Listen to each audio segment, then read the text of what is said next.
Malheureusement, la réponse est non, ce message n'aurait pas été retiré. S'il avait été soumis à nos équipes, ce qui n'est pas le cas, mais s'il avait été soumis à nos équipes, nous l'aurions accepté parce que finalement, les propos de ce père de famille sont relativement modérés. Il est offusqué, il est pas content, c'est Oui, clair, droit, cela mais dit, oui. il ne dit rien d'illégal, il ne fait pas d'appel à la violence, pas d'appel au meurtre. Donc en l'occurrence, il aurait été conservé. Et c'est ça qui est difficile sur Internet. Ce qu'on constate, c'est un effet de meute. C'est-à-dire que une personne vient, modérément agressif, un peu agressif, mais modérément. Oui, par rapport à ce qu'on voit sur les réseaux sociaux où très vite on est dans Voilà. l'insulte, la menace. Mais ça vient derrière, c'est-à-dire que justement, là ça s'est fait un peu en huis clos, mais un message posté sur Internet, les autres viennent en surenchérir, et c'est à celui qui est le plus violent, le plus agressif, et c'est ça qui mène à des tragédies, c'est le fait que les gens se mettent ensemble et se montrent les uns les autres.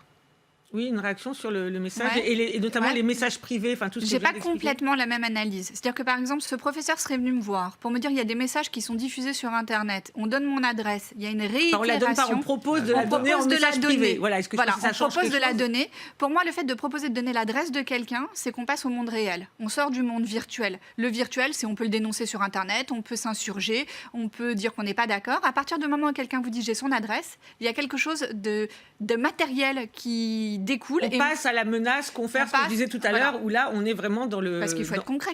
Qu'est-ce que va faire la personne une fois qu'elle aura son adresse? Elle va pas aller lui dire je suis pas d'accord avec vous. En l'occurrence, c'est ce qu'avait fait le père. Il s'était plaint à l'école, mais bon. Mais voilà, donc moi, ce professeur serait venu me voir, je lui aurais dit, bah, écoutez, je vais quand même demander que les messages soient retirés, peut-être qu'on suspende le profil de cette personne qui a votre adresse. Enfin, j'aurais eu une vigilance par la réitération et par le fait qu'il ait son adresse et qu'il souhaite la communiquer. Ça m'aurait inquiété en tant qu'avocat.